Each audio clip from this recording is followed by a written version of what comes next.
Welcome to Black Royalty Success Digital Media TV, where good work progress to be great work.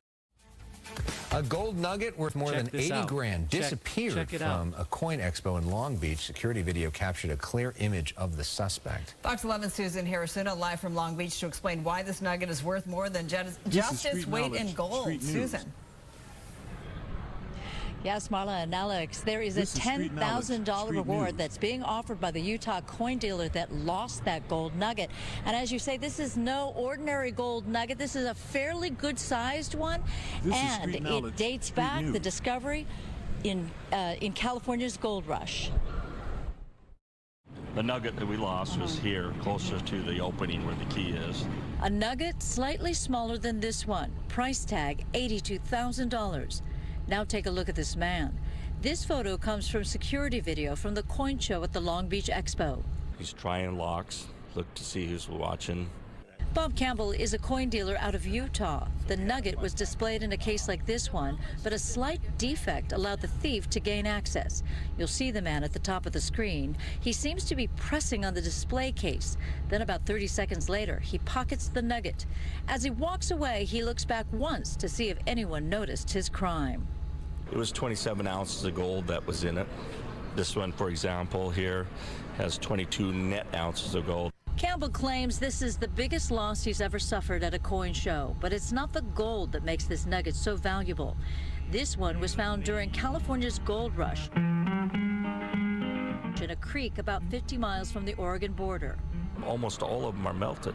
So to find a big nugget like 27 ounces that has survived that long, pretty rare, pretty unusual. And that's Campbell's concern, that his nugget will be melted for the gold without recognition of its true value as a piece of history. The bigger the nugget, more they're worth. It's not uncommon to see them go 2, 3, even 4 times the gold value. Well, Campbell hopes that someone recognizes the man and then takes advantage of that $10,000 reward. And one other thing, the way these nuggets are tested and metal analyzed, it's almost like a fingerprint. So if a nugget is turned in, Campbell will know for sure that it is the one that he owns. Reporting live in Long Beach, I'm Susan Harrisuna, Fox 11 News. Our boxer Ryan Garcia arrested for felony vandalism at the Waldorf Astoria in Beverly Hills. Fox 11's Chelsea Edwards tonight live with the latest for us. Chelsea. And Susan, tonight we're learning more about the arrest and what it could mean for the fighter who was reportedly seemingly under the influence of alcohol and or drugs when police arrested him here in Beverly Hills. Handcuffed and wearing a helmet, this video from TMZ Sports reportedly shows boxing star Ryan Garcia being arrested at an upscale Beverly Hills hotel, suspected of felony vandalism. So under California law, if the vandalism causes damage of more than $400, that's a felony. The havoc Garcia allegedly wreaked on a hotel room and hallway, about $15,000. Former federal prosecutor Nima Rahmani says the police response was likely about more than just the trashed property. Garcia has a history with this hotel.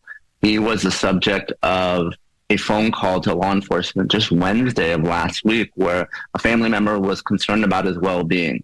Law enforcement conducted a welfare check and then left the hotel. But given Garcia's history of erratic behavior, potential drug and alcohol abuse, I think law enforcement wanted to take this particular situation seriously. Beverly Hills police confirmed the 25-year-old 15-time national amateur champion was arrested Saturday evening at the Waldorf Astoria and then taken to a hospital after complaining of a medical issue. Shortly afterward, he made a series of public social media posts comparing himself to Britney Spears and Donald Trump. Those posts can be used against him in any criminal case. Garcia's attorney told ESPN that Ryan has been open about his struggles with mental health over the years, and at this time he's dealing with an immense emotional burden. The support and understanding from fans and the public are crucial as he navigates these personal challenges. We are working diligently to provide Ryan with the resources he needs. Rahmani says Garcia's legal team will likely use those personal challenges in his defense. They're going to point to his mother's recent cancer diagnosis, the divorce from his ex-wife, as well as a series of erratic behavior to show the court that this is someone that needs help, not incarceration. Now, lawyers say just because Garcia was arrested on suspicion of felony vandalism doesn't necessarily mean that that's what he would be charged with, if anything at all. This is a story we'll, of course, continue to follow. Reporting live from Beverly Hills, I'm Chelsea Edwards. Susan, I'll send it back to you. Very good, Chelsea. Thank you.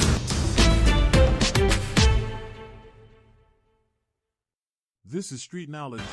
Crime scene tape surrounds an East Oakland street tonight following reports from multiple witnesses of a deadly shooting. Neighbors telling KTVU they heard multiple gunshots. This all comes in the wake of a deadly weekend in Oakland where 3 teenagers were shot and killed in just the past 24 hours. Good evening. I'm Julie Hayner. And I'm Alex Savage. Police are still at that scene tonight in East Oakland. This shooting happened just before 6 o'clock tonight near the intersection of 98th Avenue and Burr Street. Let's get straight out to KTVU's Zach Sauce, who's joining us now live from that scene with the latest developments. Zach, what are we learning? Well, as you mentioned, an active investigation still underway here. So far, police have yet to release any information, but from what witnesses tell us, this appears to possibly have been a home robbery gone wrong. You can see police still have the street where this all apparently happened taped off. According to that witness, a homeowner apparently shooting and killing a suspect involved in that robbery. Now, we did see the coroner's office arrive here earlier this evening. The body of that apparent suspect shielded from view. A witness telling me it was around 6 this evening that he saw 3 people pull up in a white Infiniti, which you can see here in the video. A man in the car apparently hopping the homeowner's gate, and that is when the witness tells me he heard 2 gunshots ring out. He says he called police, and then moments later he says he saw the same man, the apparent suspect, fall to the ground in front of that home, the homeowner standing nearby armed. And that is when one of the other suspects in the Infiniti apparently took off on foot, police arriving just minutes later. I spoke with 2 neighbors who heard those gunshots from up the block. They asked for their faces not to appear on camera. Heard it happen, and I was like, dang. Yeah, you don't want anything to happen to you, so you really just kind of sit in your house and kind of wait till it's over. Then I saw the police, and I was like, yeah, I do it. Just the other day, somebody stole a car and left it right in front of our driveway.